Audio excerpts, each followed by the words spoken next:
Bon matin à vous tous. Merci d'être là. C'est bon, même dans une température qu'on pourrait décrire comme exécrable. Ce matin, j'allais sortir, prendre une marche avec mon chien et puis on a décidé tous les deux, d'un commun accord, de rester à la maison. Je l'ai sorti, je l'ai sorti dans la cour et puis ça a été suffisant. Alors, ce matin, une autre parabole, la parabole des 10 jeunes filles. Puis, bien sûr, le texte, c'est Matthieu 25 et les versets de 1 à 13. Alors, si vous avez une Bible ou même encore en suivant à l'écran, voici le texte. Je vais le lire, nous allons prier et puis je vais commencer mon message par la suite. Alors le royaume des cieux sera semblable à 10 jeunes filles qui, ayant pris leur lampe, allèrent à la rencontre de l'époux. 5 d'entre elles étaient folles et 5 sages. Les folles, en prenant leur lampe, ne prirent point d'huile avec elles, mais les sages prirent avec leur lampe de l'huile dans des vases.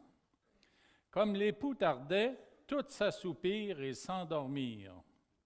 Au milieu de la nuit, on cria « Voici l'époux!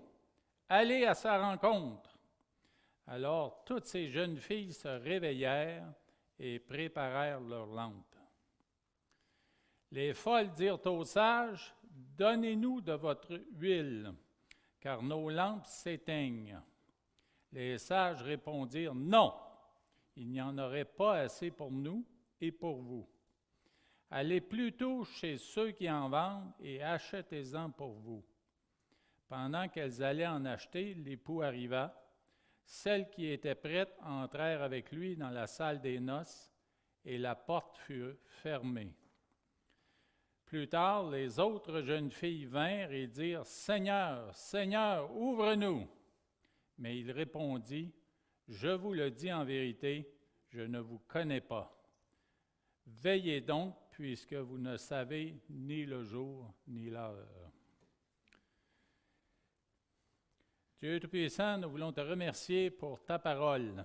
Merci pour ces enseignements que tu as donnés quand tu as marché sur la terre il y a 2000 ans. Au travers de ces enseignements, nous connaissons des vérités concernant notre vie actuelle, mais nous connaissons aussi des vérités concernant la vie future, concernant les événements futurs. Et c'est bien sûr dans ce contexte, encore une fois, que nous regardons à ta parole ce matin, alors que tu annonçais des événements qui allaient venir après les questionnements de tes apôtres. On te remercie parce que ça nous éclaire sur non seulement ce qui s'en vient dans le futur, comme grands événements de la fin des temps, mais ça nous enseigne aussi à nous préparer. Comment nous préparer afin de te recevoir, de t'accueillir. Alors, merci pour ce passage, merci pour ces questionnements de tes apôtres et merci pour les réponses que tu as données. Ça nous aide à nous préparer et à rester vraiment dans les préparatifs de ta venue, qui, semble-t-il, sera pour très bientôt. Alors, bénis ce message à nos cœurs ce matin, encourage-nous et édifie-nous par la vérité de ta parole. C'est dans le nom glorieux de Jésus que nous prions. Amen. Quand nous regardons à une telle parabole, nous pouvons nous poser des questions sur le contexte dans lequel elle a été prononcée. Puis bien sûr, nous pouvons regarder à Matthieu 24, et puis rapidement, voici les éléments qu'on retrouve dans Matthieu 24. Jésus annonce la destruction du temple, et puis bien sûr, c'est en réponse aux apôtres qui lui avaient montré la structure du temple, à quel point c'était beau, à quel point c'était solide, mais Jésus a déclaré que ce temple-là serait détruit. Ensuite, dans le même chapitre, nous trouvons Jésus qui parle sur les signes de la fin du monde et du retour de Jésus. On parle de grands événements, on parle de guerre, on parle de tremblements de terre, et Jésus a parlé de grandes choses qui allaient arriver avant sa deuxième venue. Il décrit aussi l'abomination de la désolation, c'est-à-dire la profanation d'un nouveau temple qui sera reconstruit à Jérusalem par cet être qui va venir dans le monde pour détruire, bien sûr, pour tromper le monde premièrement, et puis après ça, pendant 3 ans et demi, il va détruire. Alors cet homme, bien sûr, on l'appelle l'Antéchrist. Et puis on décrit l'avènement du Fils de l'homme, qui fait référence à son retour. Et puis il y a aussi une exhortation à la fin du chapitre, comme il y en a une dans le passage que nous allons étudier aujourd'hui, une exhortation à la vigilance, une exhortation à être prêt, une exhortation à connaître ces vérités afin de se préparer.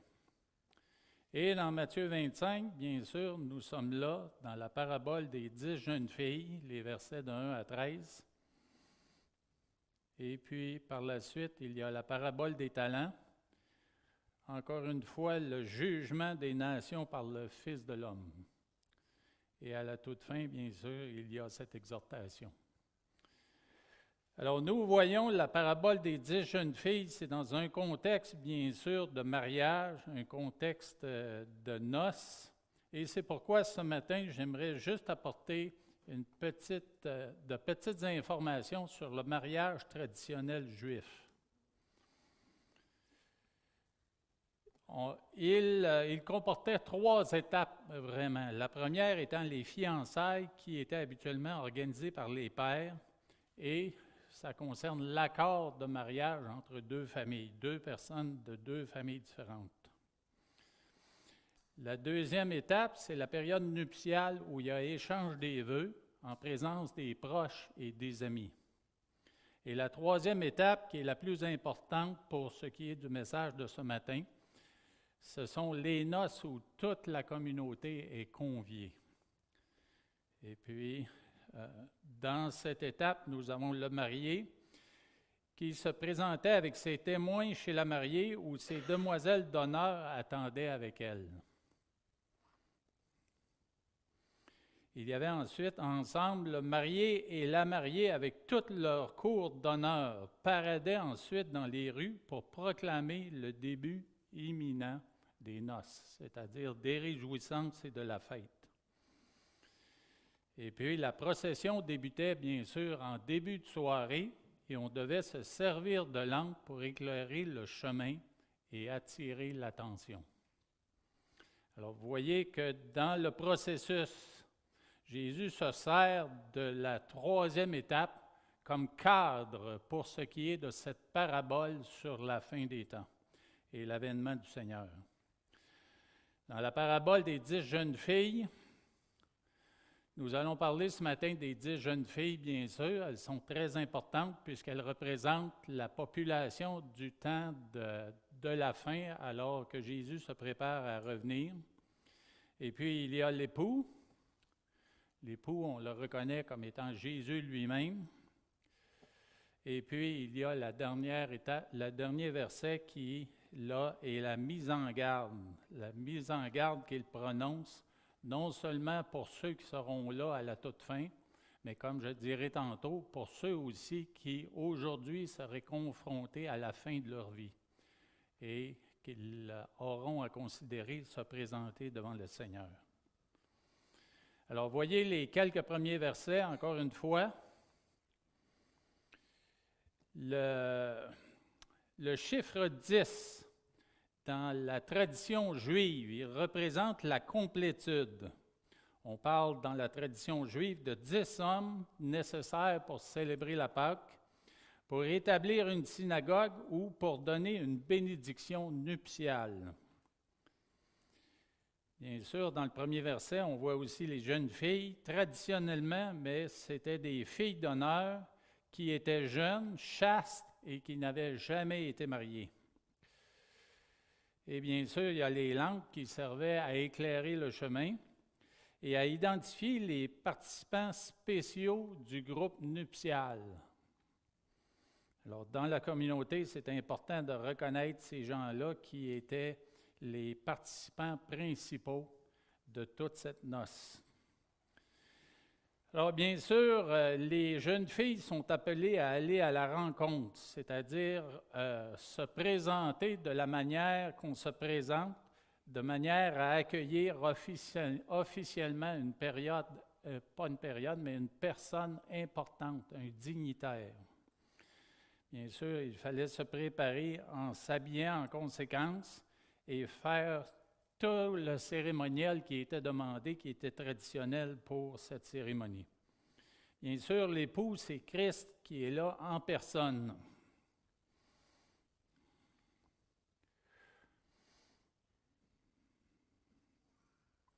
Dans le contexte des enseignements de Jésus sur son retour et son royaume, on le reconnaît souvent, Jésus parle de sa propre personne, comment il est appelé à partir après sa mort et sa résurrection, pour ensuite revenir pour les événements de la fin des temps. Les 10 jeunes filles sont des personnes qui professent leur foi en Jésus. Les lampes représentent le fait qu'elles s'identifient publiquement à l'Église de Christ. Les lampes montrent l'attente de son retour imminent. Ces jeunes filles devaient être prêtes à la rencontre de l'époux divin pour l'accompagner aux noces, c'est-à-dire le royaume des cieux. Alors, elles représentent des personnes qui sont dans l'attente, une attente où on anticipe avec joie. Vous savez comment on est quand on anticipe un événement heureux qui va se passer dans votre famille. Il y en a un, justement, que je parlais en juillet. J'espère que Jonathan, s'il l'a entendu, il n'a pas fait une crise, là, avec les quelques jours qui restent. C'est vraiment au mois d'août, le 3 août. Alors, quand on anticipe ces événements-là, mais on se réjouit d'avance et puis on a hâte que ça arrive. Quand on regarde le texte, à première vue, il est difficile de distinguer les sages des folles. En ce qui concerne les jeunes filles, elles ont toutes des vêtements de noces et chacune apporte une lampe ou un flambeau.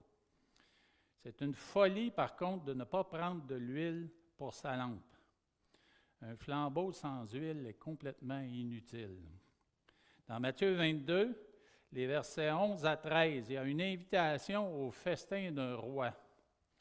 Et la condition pour entrer dans le festin et y participer, c'est de porter un habit de noces. Et ceux qui ne portaient pas l'habit de noces, on les prenait et on les jetait dehors. Alors, les 5 jeunes folles avaient un genre de piété, mais sans la vraie foi requise pour le salut.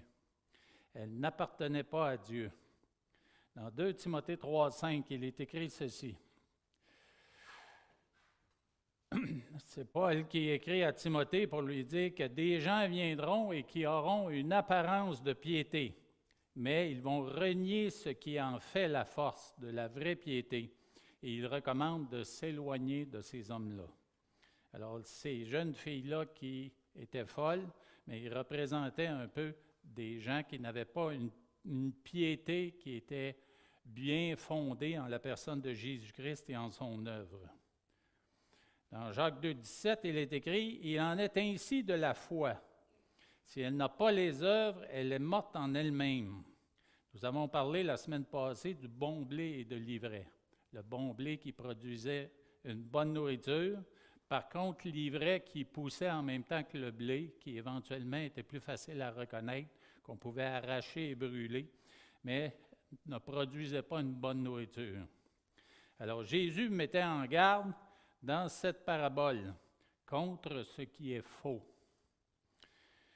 Bien sûr, on voit aussi que dans cette parabole, il y a une séparation 5-5. Tout de suite, d'emblée, je vais vous dire que ce n'est pas une séparation parfaite en ce qui concerne le monde. Des commentaires, plusieurs commentaires disent que la parabole que nous étudions aujourd'hui, c'est une parabole qui concerne le peuple juif. Mais la séparation entre ceux qui ont une foi ou qui auront une foi dans la fin des temps, qui est valide devant le Seigneur, et ceux qui ne l'auront pas, mais elle ne sera pas nécessairement à 50%. Alors, c'est un peu arbitraire de dire 5-5, mais c'est quand même pour démontrer que c'est important dans la population. Puis on le sait aujourd'hui, quand on considère ceux qui sont chrétiens et ceux qui ne le sont pas, le pourcentage de chrétiens, il est très, très petit par rapport à toute la population d'une ville, d'une province ou d'un pays. Alors, chez les jeunes filles, on voit que toutes s'assoupirent et s'endormirent. Il y avait chez les folles probablement une fausse assurance, tandis que chez les sages, il y avait une sécurité et il y avait une paix qui était là à cause de la foi qui les animait. Vous savez que dans la parole de Dieu, alors que je lisais ces choses dans un commentaire, mais je pensais au psaume 4 qui dit « Je me couche et je m'endors en paix, car toi seul, ô Éternel, tu me donnes la sécurité dans ma demeure. » C'est la même chose en ce qui concerne notre sécurité éternelle. Chez les croyants, le Seigneur nous demande dans la fin des temps de vivre une vie qui est le plus possible normale. De ne pas attendre oisivement sur un toit comme des personnes l'ont fait dans le passé, alors qu'on annonçait des prophéties comme Jésus revient tel jour, telle journée. Les gens vendaient leur maison ou tout simplement s'assoyaient sur leur toit et puis attendaient que le Seigneur revienne et ça ne s'est jamais produit. Alors Dieu nous demande quand même de faire un service qui est ardent pour lui et ça inclut manger, boire, travailler et dormir. Dans Matthieu 24:30 ou 24:40 plutôt, il est écrit « Alors de 2 hommes qui seront dans un champ, l'un sera pris et l'autre laissé. Et de 2 femmes qui moudront à la meule, l'une sera prise et l'autre laissée. » Encore une fois, on voit qu'il y a séparation, comme dans plusieurs des paraboles du Seigneur concernant la fin des temps. Il y a une séparation entre ceux qui ont la vraie foi, la foi salvatrice en Jésus-Christ, et ceux qui ne l'ont pas. La différence, bien sûr, c'est la vie spirituelle intérieure et surnaturelle. C'est la vie divine en nous, la vie en esprit. Puis d'ailleurs, plusieurs des interprètes de cette parabole ont dit que l'huile de la lampe, ça représente le Saint-Esprit qui est en nous. Alors Dieu nous demande d'avoir cette réserve, cette présence de l'Esprit en nous. Et un commentateur biblique, William Arnott, du 19e siècle, a dit ceci. Il a fait l'observation suivante. Il n'existe pas spectacle plus grandiose et plus beau sur la terre qu'une multitude de gens en train d'adorer Dieu ensemble avec révérence, comme nous l'avons fait ce matin. Aucune ligne visible à l'œil humain ne divise la compagnie pieuse en 2 parties. Pourtant, cette compagnie pieuse est bel et bien scindée en 2. Le Seigneur lie notre caractère et réserve notre place. Il sait qui lui appartient et qui ne lui appartient pas au sein de toutes les assemblées d'adorateurs. Alors oui, la parabole s'adresse au peuple d'Israël dans les temps de la fin, mais elle nous avertit quand même aujourd'hui de regarder à la foi dans notre être intérieur, à la condition de notre cœur et de notre âme. J'ajoute ici le commentaire de John MacArthur qui dit ceci. Le Seigneur a la capacité de poser le regard sur tout groupe de demoiselles d'honneur, pour ainsi dire, et de départager avec justesse celles qui sont incrédules et dont la préparation n'est qu'un leurre, et qui sont donc folles de celles dont la foi est sincère et qui sont donc sages. Par contre, lorsqu'il paraîtra avec puissance et une grande gloire lors de la seconde venue, la différence entre elles sera manifeste pour tous les observateurs. Les flambeaux des croyants brilleront de tous leurs éclats, mais ceux des non-croyants ne seront même pas allumés. Alors le Seigneur discerne la foi qui est là dans nos cœurs, et nous avons la responsabilité d'entretenir cette foi-là pour l'amener à une pleine maturité. Alors que nous parlons de l'époux, nous remarquons que son arrivée se fait au milieu de la nuit. Et bien sûr, l'époux ne peut être que le Seigneur. Il y a un beau passage dans Ésaïe 54 qui parle de cet époux par rapport à son peuple. Ésaïe 54 dit ceci. Car ton Créateur est ton époux, l'Éternel des armées est son nom, et ton Rédempteur est le Saint d'Israël. Je suis revenu en arrière sur ma diapositive, mes excuses. Hein? Je recommence. Ésaïe 54, versets 5, 6, 7 et 8. Car ton Créateur est ton époux. L'Éternel des armées est son nom, et ton Rédempteur est le Saint d'Israël. Il se nomme Dieu de toute la terre. Car l'Éternel te rappelle comme une femme délaissée et au cœur attristé, comme une épouse de la jeunesse qui a été répudiée, dit ton Dieu. Quelques instants, je t'avais abandonné, mais avec une grande affection, je t'accueillerai. Alors, on voit ici la relation entre Dieu et son peuple qui a été et qui est encore idolâtre spirituellement. Il a été réprimandé à plusieurs reprises dans l'Ancien Testament et encore aujourd'hui, il est sous discipline parce qu'il a rejeté le Messie du Seigneur envoyé il y a 2000 ans.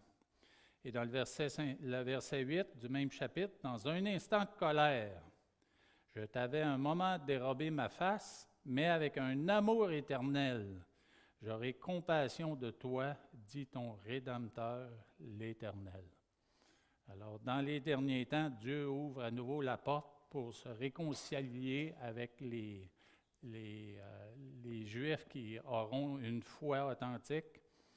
Et même dans Éphésiens 5, on fait une similitude, on fait un parallèle entre Christ et son Église, alors qu'on encourage les maris à aimer leurs femmes.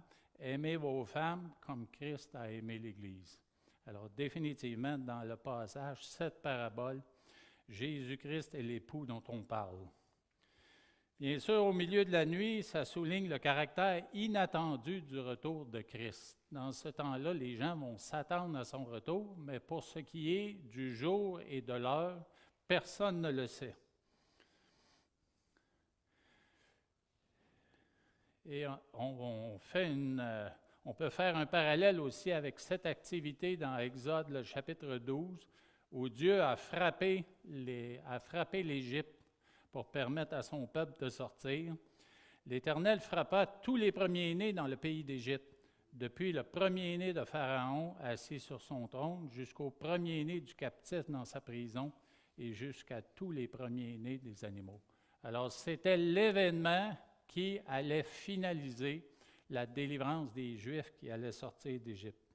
Alors, Dieu l'a fait de nuit, alors que beaucoup n'attendaient pas une telle action, même si on les avait prévenus de faire certains préparatifs, comme de mettre du sang d'un agneau sur le cadre des portes, afin de prévenir la venue de cet ange de mort qui allait tuer les premiers-nés.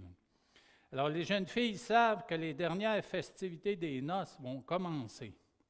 Par contre, elles ignorent quand exactement, jusqu'à ce qu'un cri retentisse. « Voici l'époux, allez à sa rencontre. » Bien sûr, à la fin de la tribulation, après avoir vu les signes, on ne saura le moment exact jusqu'à ce qu'il paraisse. Et qu'il paraisse, bien sûr, c'est le Seigneur, qu'il paraisse dans le ciel. Dans Matthieu 24, 30, il est écrit, « Alors le signe de l'homme paraîtra dans le ciel. Toutes les tribus de la terre se lamenteront, et elles verront le Fils de l'homme venant sur les nuées du ciel avec puissance et une grande gloire. » Il est arrivé dans le passé où des hommes se sont présentés comme étant Christ qui revenait à sa seconde venue, mais pas de cette façon-là, telle que c'est annoncé dans la parole. Bien sûr, ces gens étaient des fraudeurs et des menteurs. Alors, au cri, les jeunes filles se réveillèrent dans la parabole et préparèrent leurs lampes. Fâcheuse situation pour les jeunes folles qui n'ont pas d'huile. Peut-être qu'elles avaient des lampes qui avaient déjà servi avec un petit restant d'huile, mais On parle que pour la circonstance, la quantité d'huile ou ce qui restait peut-être dans la mèche, où la mèche était encore imbibée d'un peu d'huile, c'était loin d'être suffisant. Elles étaient conscientes.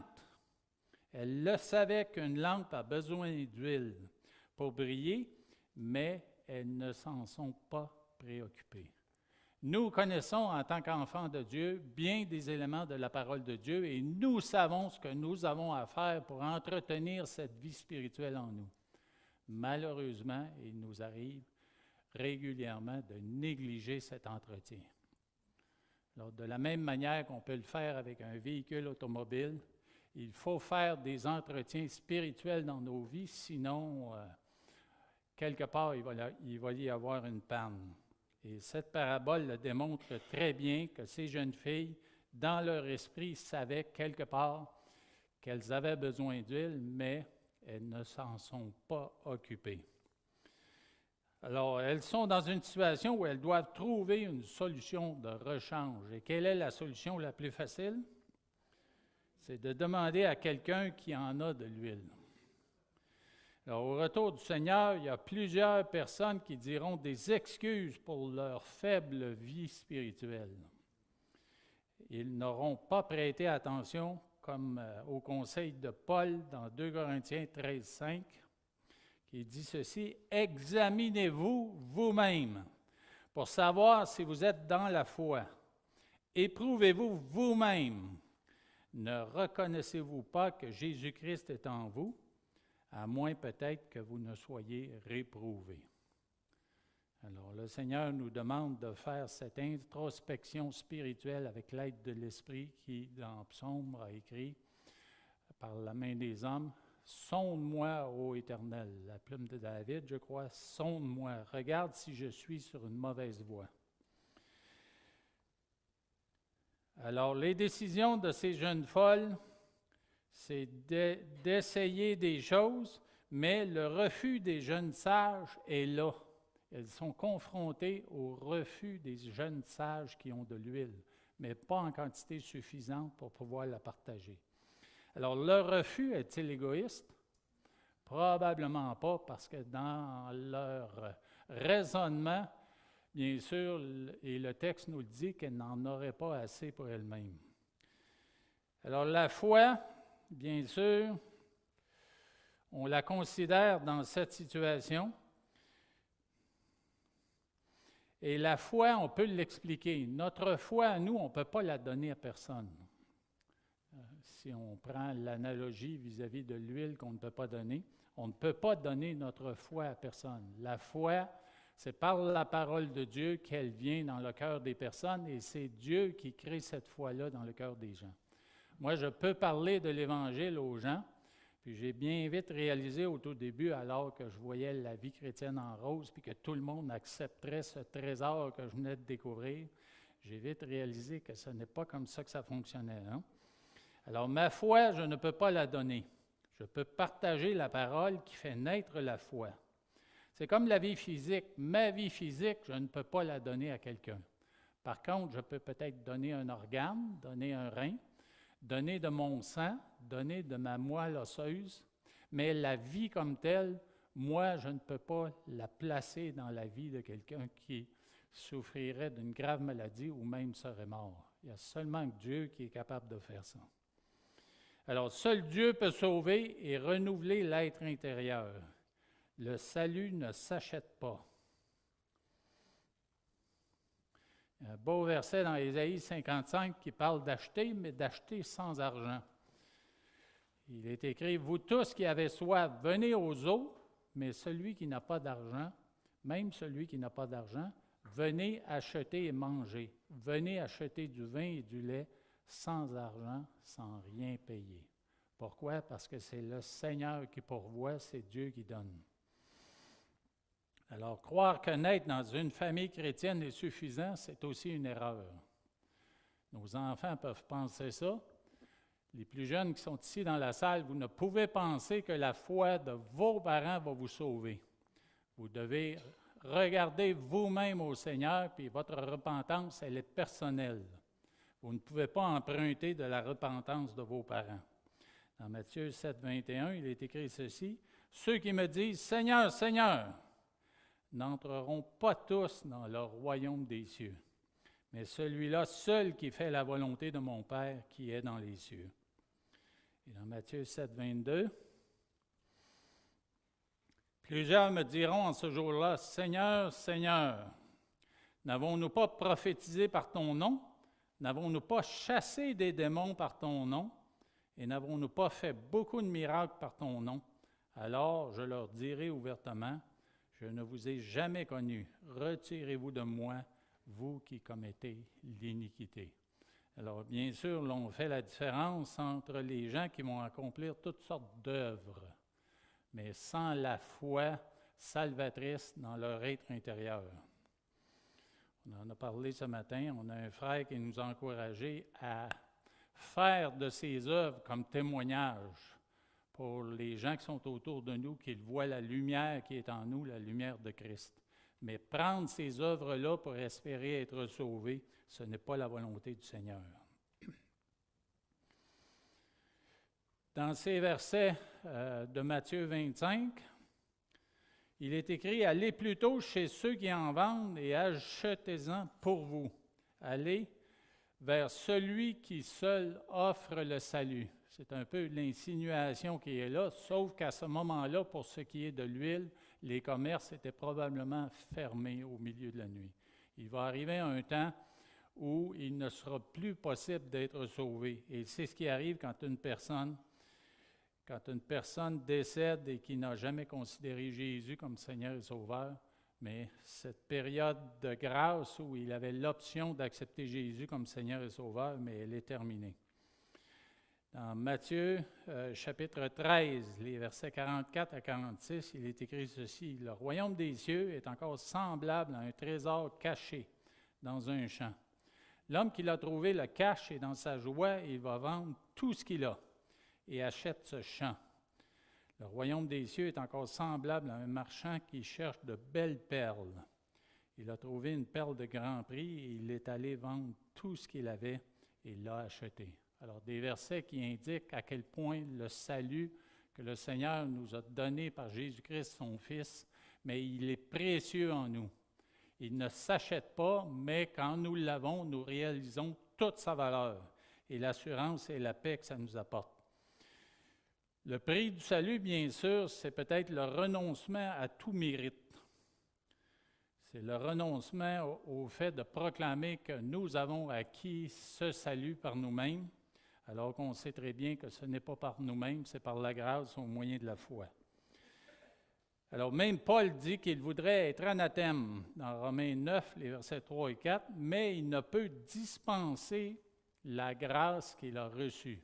Il aimerait être anathème pour laisser la place à ses frères juifs, mais il ne le peut pas. Alors, nous devons absolument bâtir cette vie spirituelle et cette expérience du royaume sur la seule fondation qui nous a été donnée, la fondation de Jésus-Christ. Si ce n'est pas fait de cette manière, mais c'est complètement inutile. Puis la tragédie des jeunes filles, c'est qu'ils n'ont plus l'opportunité d'acheter de l'huile. Dans Luc 13, les versets 25 et 28, nous sommes encouragés à entrer par la porte qui est étroite. Et on sait bien sûr qu'en considérant toutes les options que le Seigneur aurait pu nous donner, il n'y en a qu'une seule qui est véritable, c'est Jésus-Christ qui est déclaré la porte. Et bien sûr, cette porte-là, elle est étroite. Alors, quelle est la réaction finale de ces jeunes filles qui étaient folles? « Seigneur, Seigneur, ouvre-nous! » C'est un appel à l'aide ultime, mais il répondit au verset 12, « Je vous le dis en vérité, je ne vous connais pas. » Alors, 5 jeunes filles étaient de fausses invitées. Leur impiété était finalement exposée. Et le résultat, pure terreur devant un Dieu omniscient qui connaît et juge toute supercherie, toute hypocrisie. Ce que les contemporains de Noé ont ressenti, même quand on pense à cet événement-là où Dieu a fermé la porte de l'arche et il n'y avait que 8 personnes à l'intérieur. Tous les autres avaient refusé l'invitation à y entrer. Mais c'est ce que les contemporains de Noé, c'est cette terreur-là qu'ils ont ressentie quand la pluie est tombée, et puis ils ont été noyés. Alors, la parabole sur la seconde venue de Christ qui s'applique, cette parabole que nous étudions aujourd'hui, elle s'applique à toute mort d'humain, comme je disais tantôt. Oui, elle s'applique au peuple juif à la fin des temps, principalement, mais elle s'applique quand même aujourd'hui à tous les humains qui arrivent à la fin de leur vie. Les humains qui rencontrent Dieu après leur mort. À ce moment-là, l'occasion du salut est passée. Et tout espoir est perdu à jamais. Alors, c'est vraiment grave et sérieux quand on considère ces choses. On se réjouit. Je dis souvent qu'à l'intérieur, il y a un paradoxe. Il y a le fait que nous avons la joie de notre propre salut, mais en même temps, nous avons la tristesse de tous ceux qui meurent sans Jésus-Christ. Il y a ce conflit intérieur au niveau des émotions. Alors, c'est là, et ça doit rester en équilibre afin d'avoir cette volonté-là d'annoncer le message de l'Évangile pour ceux qui sont perdus. Et nous arrivons finalement au dernier verset de cette parabole. C'est la mise en garde. Et cette mise en garde, elle est assez claire. C'est de veiller, puisque vous ne savez ni le jour ni l'heure. Dans la parabole, bien sûr, c'est le cas de la venue du Seigneur dans la fin des temps. Mais pour nous, c'est aussi un avertissement. Veillons, puisqu'on ne sait ni le jour ni l'heure. Premièrement, peut-être notre mort, et si ce n'est pas le cas, mais c'est l'enlèvement. Nous devons considérer l'enlèvement. Alors que notre foi à l'intérieur, mais elle soit vivante, animée de toute la puissance de l'Esprit. Et dans la parole, bien sûr, chaque fois qu'on répète quelque chose concernant un avertissement, et ici, ça concerne le fait qu'on ne sait pas quand, mais on le retrouve à plusieurs reprises là, dans ces 2 chapitres. C'est la 5e fois, si on considère les 4 autres fois dans Matthieu 24 où c'est mentionné. Et je vous laisse les versets.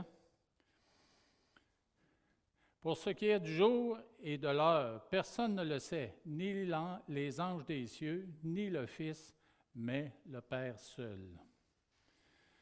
Dans le verset 42, « Veillez donc », un impératif important, un impératif qui est fort, « puisque vous ne savez pas quel jour votre Seigneur viendra. »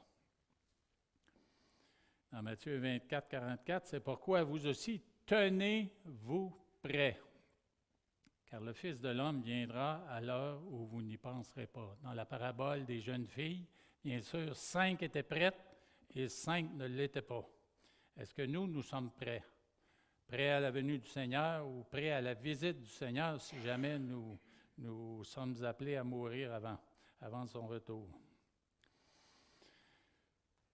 Et au verset 50, « Le maître de ce serviteur viendra le jour où il ne s'y attend pas et à l'heure qu'il ne connaît pas. » Alors, il est possible pour nous de connaître avec une certaine approximation. D'ailleurs, quand on regarde tous les événements dans le monde entier maintenant, à quel point il y a des troubles et des difficultés à tous les niveaux, à quel point les gens sont rebelles à la parole de Dieu, s'opposent à la parole de Dieu. Quand on voit les folies, les idées folles qui circulent partout dans le monde, la violence de 2 guerres et même les violences individuelles, les violences sociales, et tout le système de pensée qui semble être corrompu, mais on a une idée que les choses se précipitent là, de plus en plus. Alors, nous sommes encouragés à prendre garde, mais nous avons cette approximation que oui, c'est pour bientôt, mais pour ce qui est de l'heure et du jour, personne ne sait. Alors, ce retour de Christ, cet enlèvement et ce retour, sa deuxième venue, tout ça, c'est inattendu dans le sens que ce n'est pas précis quant au jour et l'heure. Dans Luc 21, 34, 35 et 36, on répète un peu les mêmes choses. « Prenez garde à vous-même de craindre que vos cœurs ne s'apesantissent par les excès du manger et du boire, et par les soucis de la vie, et que ce jour ne vienne sur vous à l'improviste. Deux choses sont mentionnées là comme étant des problèmes pour les gens dans la société d'aujourd'hui. On a fait de la nourriture et du boire, on a fait, dans un sens, des petits dieux qu'on adore vraiment parce qu'on passe beaucoup de temps. Dans bien des cas, là, on ne mange pas pour vivre, mais on vit pour manger. Alors, on doit faire attention à ça, parce que ça nous amène à une complaisance. Un frère me disait à quel point la vie était difficile dans bien des pays du monde, dans des conditions qui sont extrêmes, là. Et nous l'avons facile ici au Québec. Nous l'avons très facile. Alors, c'est pourquoi on doit prendre garde à ces choses-là. Et bien sûr, il y a les soucis de la vie qui préoccupent notre esprit et qui nous empêchent vraiment de garder les yeux et de nous concentrer sur le Seigneur. Et à la toute fin, on dit que ce jour ne vienne sur vous à l'improviste, ne nous surprenne. Il ne faut pas que ça nous surprenne.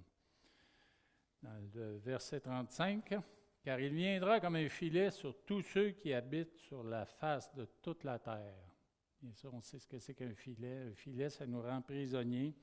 Un filet, ça nous paralyse. Et un filet, c'est menaçant, un filet.